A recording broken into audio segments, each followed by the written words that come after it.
El ministro de la Suprema Corte, José Ramón Cosío Díaz, afirmó que tras los daños provocados por los sismos registrados en septiembre, es posible que se inicien juicios de responsabilidad civil o penal, juicios por daño moral o referentes a seguros. No obstante, no se prevé que se presente una gran cantidad de recursos sobre este tema. ¿Qué es lo que es previsible que haya? Pues juicios de responsabilidad por las construcciones, algunos serán civiles, insisto, otros serán penales, juicios por daño moral, algunos juicios que tengan que ver con seguros, desde luego juicios sucesorios, pero insisto, más allá de la tragedia y con toda la pena que a todos nos ha causado, no me parece que en principio haya juicios muy particulares, muy especiales. El ministro agregó que una legislación sólida y una cultura de prevención son primordiales para aprender de lo que ocurrió en México tras los movimientos telúricos. En este contexto, advirtió que el intercambio de conocimientos entre especialistas en geografía y derecho es indispensable para generar normas y sentencias adecuadas en temas que conciernen a esa ciencia.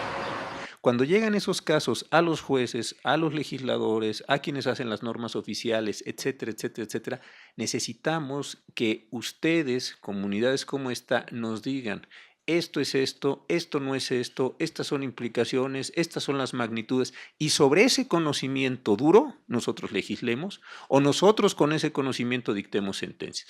Porque si no, lo digo en estos términos, me parece que acabamos haciéndole al aprendiz de brujo.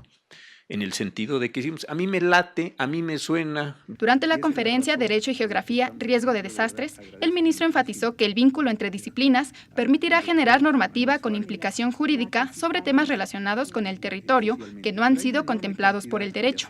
Pero hay una enorme cantidad de asuntos que de verdad empiezan a moverse, empiezan a tener necesidad y para algunos de los cuales no tenemos respuestas jurídicas claras.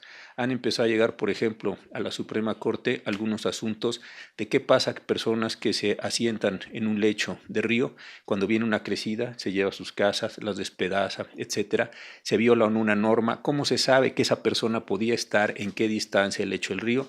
En el acto se analizó el caso del terremoto ocurrido en 2009 en Italia, con epicentro en la ciudad de El Aquila, que tuvo una magnitud de 6.3 grados y por el cual se inició un asunto jurídico relacionado con la responsabilidad de las autoridades por la información que difundieron a la población. Canal Judicial, Laura Murillo.